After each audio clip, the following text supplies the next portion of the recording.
Mesdames, Messieurs, bonsoir. Bienvenue dans votre journal d'information. Merci d'être avec nous pour faire le point sur l'actualité martiniquaise de ce lundi 14 mars. Nous recevons Francis Carole, conseiller exécutif de la CTM en charge des affaires sociales. Bonsoir, Monsieur Carole. Bonsoir et bonsoir aux auditrices et aux auditeurs qui nous font l'honneur de nous écouter. Merci. Merci d'être avec nous. Nous vous retrouvons tout à l'heure. Et commençons cette édition en bref. Non, pardon, excusez-moi. Retrouvons d'abord les titres de cette édition. Les salariés de la station-service Total de Montgérald sont en grève depuis vendredi. Ils dénoncent des pressions de leur employeur et le licenciement abusif d'une employée. La Semaine nationale du handicap a débuté ce lundi. Différentes manifestations seront organisées en Martinique. La Semaine des mathématiques montre à tous les élèves des écoles, collèges et lycées ainsi qu'à leurs parents une image actuelle, vivante et attractive des mathématiques. Commençons donc cette édition en bref. C'est officiel, l'unique distillerie de Sainte-Lucie a été rachetée début mars par le groupe Bernard Ayotte. Face à des difficultés financières, les précédents propriétaires, Clicquot International Life et Barbados Distillers, ont dû vendre leurs biens. Sainte-Lucia Distillers compte 150 employés permanents et 30 occasionnels. La distillerie produit environ 700 000 litres d'alcool par an. Il s'agit du premier investissement dans un rhum caribéen pour le groupe Bernard Ayotte. Cela permettra entre autres de développer l'image des rhums GBH, le rhum Clément, JM et désormais Sainte-Lucia. Continuons cette édition en parlant de la Semaine nationale du handicap. En Martinique, pour l'année 2016, 24 856 personnes sont identifiées en situation de handicap par la MDPH, la Maison départementale des personnes handicapées. Dans le cadre de cette Semaine nationale du handicap, une randonnée pédestre accessible à tous était proposée ce lundi dans la forêt Montravail à Sainte-Luce. William Zali a suivi cette excursion en pleine nature. Reportage. La forêt Montravail à Sainte-Luce a été le lieu de lancement de la Semaine nationale des personnes handicapées sous le thème « Autour du handicap, jouons collectif ». Cette semaine a été instituée, c'est une semaine nationale qui concerne l'ensemble de la France. Elle a été instituée depuis 2005, au moment où on vote une loi majeure pour les personnes en situation de handicap. C'est une première chose. Et nous, en Martinique, c'est la 3e édition. Il s'agit de faire quoi? Il s'agit de rassembler les personnes en situation de handicap, tous les handicaps, de sorte que nous puissions nous mettre ensemble. D'ailleurs, le mot d'ordre de cette semaine, c'est « jouons ensemble ». Pas seulement jouer dans le sens basique, mais agissons ensemble, travaillons ensemble, pensons ensemble, soyons solidaires. Donc c'est un appel à la solidarité et nous avons prévu des actions qui concernent tous les handicaps, mais il y a des moments de rassemblement comme celui-ci, des moments physiques, d'efforts physiques, mais il y a aussi des moments de réflexion collective sur le handicap, sur ce qu'il convient de faire pour améliorer notre politique en direction des personnes en situation de handicap. Les personnes en situation de handicap ont pu également participer à d'autres activités. Nous invitons tous ceux qui sont derrière leur télé, sur leur fauteuil, à venir participer pendant toute cette semaine aux différentes activités qui sont proposées. Nous avons des associations qui sont là avec nous, qui tournent, qui essaient de faire sortir les personnes en situation de handicap. Mais il faut aussi que ceux qui sont chez eux aient cette volonté de venir pratiquer, découvrir des activités, puisqu'il y a toujours des activités adaptées à leur type de handicap. Bonjour, je m'appelle Audrey et puis je suis à la tama, je fais la danse et puis je suis venue en camp. Nous sommes sur le territoire de la commune de Sainte-Luce, à la forêt Montravail. Ici. Après un petit cours d'histoire sur la forêt Montravail, nous continuons en buggy bike, un petit bolide tout-terrain tracté par un âne. Allez, on court. Allez. Le polo, la pétanque et le tir à l'arc étaient les autres activités proposées pour cette première journée de la Semaine nationale des personnes en situation de handicap. Continuons cette édition par la grève lancée vendredi dernier par les 6 salariés de la station Total de Montgérald à Fort-de-France. Ils dénoncent des pressions de leur employeur et le licenciement abusif, selon eux, d'une employée. Jean-Pierre Zabulon s'est rendu à la station-service Total. Regardez. Les employés de la station-service Total de Montgérald ont entamé un mouvement social depuis vendredi pour soutenir une employée qui s'est vue licenciée pour vol imaginaire selon les termes des grévistes. Il maintient qu'il y a eu un vol et je lui dis non parce que l'action menée, qui veut dire l'action de vol, qui veut dire on ne voit pas l'action parce qu'il a visionné sa caméra éventuellement, jusqu'à maintenant, ils ne voient pas le geste de voler l'argent ou un produit qui part. Il y a tout à fait normal des touches qu'on a supprimées des produits, mais ceci ne résume pas qu'il y a eu un vol qui a été commis. Et quand on dit qu'il y a 40 000 € de pertes, j'aimerais bien savoir qu'il me prouve les 40 000 €. Comment la salariée en 2 ans a volé 40 000 €, tandis qu'il n'a pas vu qu'elle a volé 10 000, 1 000, 5 000, 15 000, 25 000, 30 000, mais 40 000 € que vous constatez qu'il y a eu un vol là-dessus. Alors j'aimerais bien qu'il me prouve l'ensemble de ce vol. Nous sommes allés demander l'avis du gérant. Le client arrive, elle fait l'article, elle scalise l'article, ok. Ensuite, le client paye son article, le client met son article dans son sachet, le client s'en va avec son article. Une fois que cela est fait, elle supprime la vente sur le logiciel. C'est-à-dire que la vente n'existe plus. Alors qu'elle a encaissé l'argent et le client a pris son article. Elle a fait cette manipulation plusieurs fois. Face à ces détournements, à ces malversations, j'ai dû prendre des mesures nécessaires pour la santé de l'entreprise. Tout chef d'entreprise qui subit ce genre de fraude n'a d'autre choix que de protéger l'entreprise. Surtout quand c'est effectué à plusieurs reprises. Il faut savoir que j'ai des preuves qui ne laissent aucun doute. Les employés ont décidé de ne pas bloquer l'entrée de la station, mais plutôt, selon leurs termes, de filtrer. Affaire à suivre. Parlons maintenant de la semaine des mathématiques qui était lancée ce matin. À cette occasion, une conférence de lancement était organisée ce lundi matin à l'École supérieure du professorat et de l'éducation. Le thème de cette 5e édition invitera les élèves de l'école jusqu'au lycée à explorer les liens qu'entretiennent le sport et les mathématiques. Un reportage de Manuela Montlouis. Les mathématiques sont une matière dont l'image est parfois connotée négativement. C'est pour redorer le blason de cette discipline souvent mal aimée que l'Académie de Martinique participe à la 5e édition de la Semaine des mathématiques qui a été lancée ce matin par une conférence de Roland Charnet, didacticien en mathématiques. Cette semaine a donc pour objectif de montrer aux élèves des écoles, des collèges et des lycées, ainsi qu'à leurs parents, une image attractive des mathématiques. C'est montrer une image vivante et attractive des mathématiques, montrer que l'on peut prendre plaisir à faire des mathématiques et puis aussi que les mathématiques sont partout dans la vie courante, dans la vie quotidienne.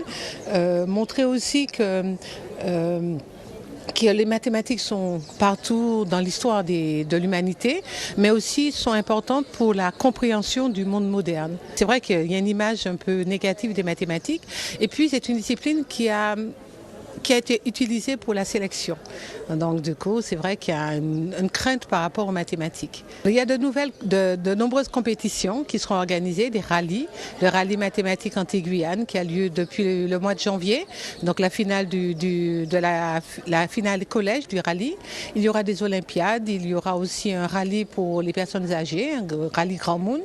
Il y a aussi de nombreuses manifestations, donc des conférences du professeur Charnet, qui est un professeur qui est un chercheur en didactique des mathématiques. Il va intervenir à différentes reprises pendant la semaine.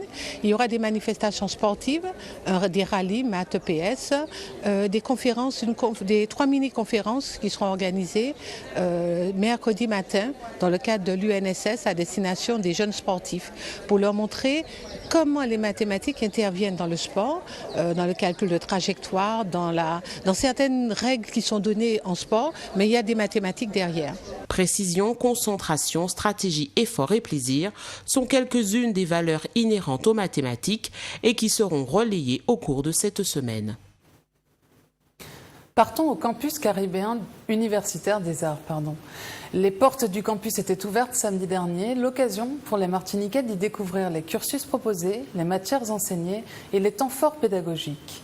Un reportage de Manuela Montlouis et William Zali. Le campus caribéen des Arts a ouvert ses portes samedi. Ce fut une journée d'accueil de tous les lycéens et étudiants désireux de découvrir les formations artistiques dispensées à travers des animations et des visites d'ateliers. Au travers de nos filières, nous sommes quand même une école qui formons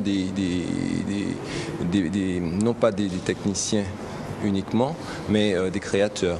Et donc, quelle que soit la filière, l'étudiant qui rentre ici rentre souvent avec une idée, un rêve, et va, au travers de la première année, par exemple, rien que sur cette première année où il va toucher à des pratiques tellement variées, va pouvoir affiner ce choix et s'orienter parfois sur d'autres filières qu'il n'avait même pas pressenties.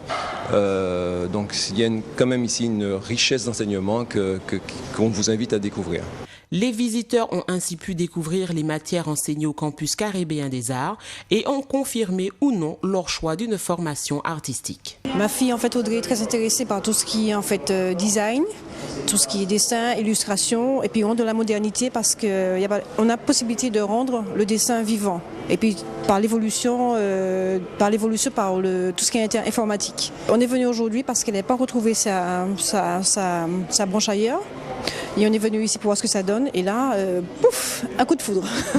Quand on rentre dans un lieu, on sent si le lieu effectivement est hostile ou pas hostile. Et là, c'était un lieu pour nous très accueillant. Pour moi qui fait un peu d'art et pour elle également. Les étudiants présents ont également pu échanger avec les jeunes et témoigner de leur expérience. Si j'ai choisi cette école-là, c'est pas parce que je ne savais pas déjà faire certaines choses sur les logiciels. Je sais déjà programmer en fait tout ça. Mais ce qui me manquait, c'était les connaissances, la culture et c'est ce que cette école m'a apporté. Les élèves de terminale ont jusqu'au 20 mars pour valider leur choix d'orientation sur le portail d'admission post-bac. Les portes du campus caribéen des arts leur sont encore ouvertes pour la rentrée 2016. Restons dans l'éducation. Samedi dernier avait lieu le lancement de la première promotion de la formation Master 2 Gestion des entreprises sanitaires et sociales proposée par l'Âme d'Or. Une formation existant en métropole qui arrive sur le territoire martiniquais pour la première fois. William Zali était au lancement. Reportage. Samedi dernier, un cocktail de lancement de la première promotion de la formation Master 2, Gestion des entreprises sanitaires et sociales, a eu lieu à l'école hôtelière. 20 prétendants issus de tous les secteurs médico-sociaux veulent se préparer à la fonction de direction. Un besoin pour tous ces candidats. Un besoin pour la société martiniquaise et l'Âme d'Or s'est décidé à prendre en charge cette formation. Nous avons une vingtaine de candidats, des gens qui sont au travail, qui sont très motivés. Donc je pense que le résultat sera très concluant. Jusqu'à maintenant, si on voulait faire ce type de formation, il fallait partir sur l'Hexagone. Maintenant, on pourra le faire en Martinique. Je pense que cette première promotion sera suivie d'une deuxième promotion. Je vais vérifier que le programme pédagogique soit bien conduit, mené, qu'il y ait une bonne coordination de l'équipe pédagogique entre les professionnels et les universitaires et que chaque accompagnement requis pour les étudiants, parce que chacun est différent, chacun a des évolutions différentes à mener dans cette année de formation, et bien que cette évolution elle soit garantie pour eux, parce qu'ils sont venus avec un contrat, un projet. Nous, on doit veiller à leur donner tout ce qui permettra de réaliser leur projet. Et à l'inverse, moi j'ai aussi à vérifier que l'engagement qu'ils ont pris de travailler, de faire les efforts, eh bien ils le fassent. Donc j'évolue depuis plus d'une dizaine d'années maintenant dans le domaine du social. Et donc j'ai intégré ce Master 2, Gestion des entreprises sanitaires et sociales, pour pouvoir mener à bien mon projet d'évolution professionnelle. Je me suis inscrit à cette formation pour approfondir et élargir le champ de mes connaissances et compétences, avec une finalité qui serait, d'ici l'année prochaine, de me reconvertir entièrement dans le secteur sanitaire et social. Lui, c'est de pouvoir apprendre, acquérir de nouvelles compétences pour évoluer professionnellement. J'attends du Master 2 en fait d'acquérir des compétences qui me feront participer à une évolution novatrice de l'ITEP Lamérien.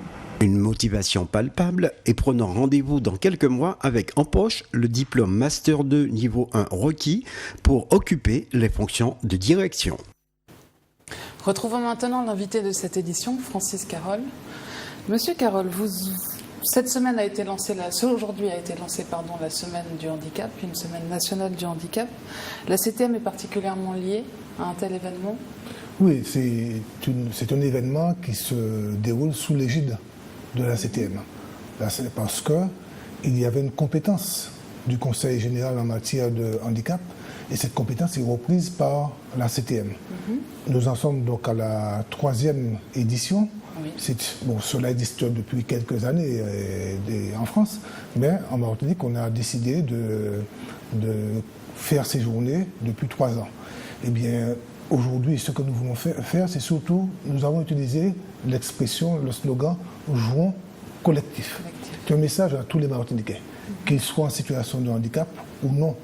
Notre société elle est diverse, il y a des personnes en situation de handicap, il y en a qui ne le sont pas, et nous devons faire en sorte que chacun trouve sa place dans notre société. Donc il y a beaucoup de défis. Il y a les défis de la scolarisation, de l'inclusion scolaire, de l'inclusion sociale, des loisirs. Et tous ces défis, nous devons pouvoir les affronter ensemble, les surmonter ensemble, et faire en sorte que les personnes en situation de handicap trouvent une meilleure situation, de meilleures conditions de vie ou de meilleures conditions en termes d'emploi dans notre pays.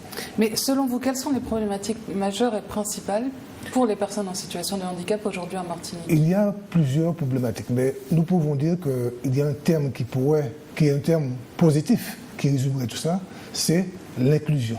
C'est-à-dire l'inclusion sociale, c'est-à-dire de faire en sorte que les personnes handicapées puissent accéder facilement, par exemple, au bâtiment public, ce qui n'est pas toujours le cas. Faire en sorte que par exemple, la loi prévoit que 6% des employés d'une entreprise, à un certain niveau, puissent être des personnes handicapées. Ce n'est pas toujours le cas. Et même quand ces personnes travaillent, les conditions de travail, parfois, méritent d'être revues. Donc, il y a tous ces efforts à faire pour que la personne handicapée, en situation de handicap, se trouve dans les meilleures conditions, comme n'importe qui. Et c'est ça le sens de la loi, mais c'est ça aussi la volonté de la CTM. Donc ces journées sont des journées de sensibilisation, pas seulement pour les personnes handicapées, mais pour toute la société martiniquaise. Les personnes mobiles aux personnes handicapées également. Absolument. Alors, n'y a-t-il pas un dysfonctionnement notoire, quand même, dans l'accompagnement des personnes handicapées, notamment au niveau du temps de prise en charge des dossiers par la MDPH? Il y a un certain nombre de difficultés, d'ailleurs, que j'ai soulignées une fois que l'on m'a confié ces fonctions au niveau du conseil exécutif de la CTM. La question du délai de traitement des dossiers des personnes en situation de handicap. Oui. Alors, je ne veux pas jeter l'anathème sur les équipes, chacun essaie de faire ce qu'il pouvait, mais la réalité, c'est que ces délais sont beaucoup trop longs. C'est ajouter un handicap supplémentaire à la situation des personnes en situation de handicap. Donc, il faut absolument changer. Nous avons jeudi, dans 3 jours, nous avons une commission exécutive de la MDPH, et l'un des points à l'ordre du jour, c'est comment réduire les délais d'instruction des dossiers. Et surtout que parfois, il y a des situations de rupture dans les versements qui sont faits à ces personnes. Et il faudra créer. Donc nous avons des solutions que nous allons valider au conseil exécutif de la MDPH ce jeudi. Et puis, nous allons les expérimenter. Mais l'objectif, c'est de réduire de manière drastique les délais, parce que trop de gens sont en situation de souffrance à cause des délais beaucoup trop longs. Mais comment vous expliquez ces délais aujourd'hui au sein de la MDPH? Alors, il y a plusieurs raisons. Alors, il faut dire aussi que les délais étaient beaucoup plus longs, qu'il y a eu des tentatives de réduction. Bon, il y a toute une série de raisons. Mais en même temps, comme je vous le disais, je ne veux pas jeter l'anathème sur le passé. Mais nous avons, dans les travaux que nous avons réalisés, avec d'ailleurs les responsables administratifs et les employés et les agents de la MDPH, nous avons identifié les procédures nous permettant d'aller beaucoup plus vite. Il convient maintenant de les mettre en œuvre dans l'intérêt des personnes en situation de handicap, parce que, comme je le dis, il ne faut pas ajouter des difficultés aux personnes qui ont déjà un certain nombre de difficultés. Et ce n'est que justice de traiter les dossiers dans les délais les plus rapides. C'est une nécessité pour les personnes en situation de handicap, même si le handicap n'est jamais le même.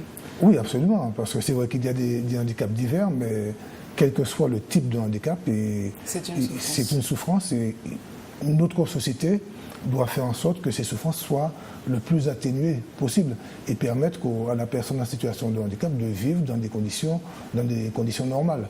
Et c'est pourquoi nous faisons un point essentiel, la question de la réduction des délais. Je l'ai dit dès lors que j'ai été nommé à cette responsabilité, mais nous essayons de le faire. C'est pourquoi la première réunion de la commission exécutive de la MDPH se penche sur cette question. Mais alors, quels sont les projets ou les idées de la CTM, peut-être, pour justement l'amélioration de la vie des personnes en situation de handicap en Martinique? Alors, il y a beaucoup de choses à faire. Il faut dire que beaucoup de revendications sont portées par les associations. Bien sûr. Et parfois, il faut les écouter. Il faut les écouter. Il ne faut pas croire qu'un politique inventera tout, ce n'est pas vrai. Les personnes en situation de handicap connaissent la situation du terrain, connaissent les difficultés.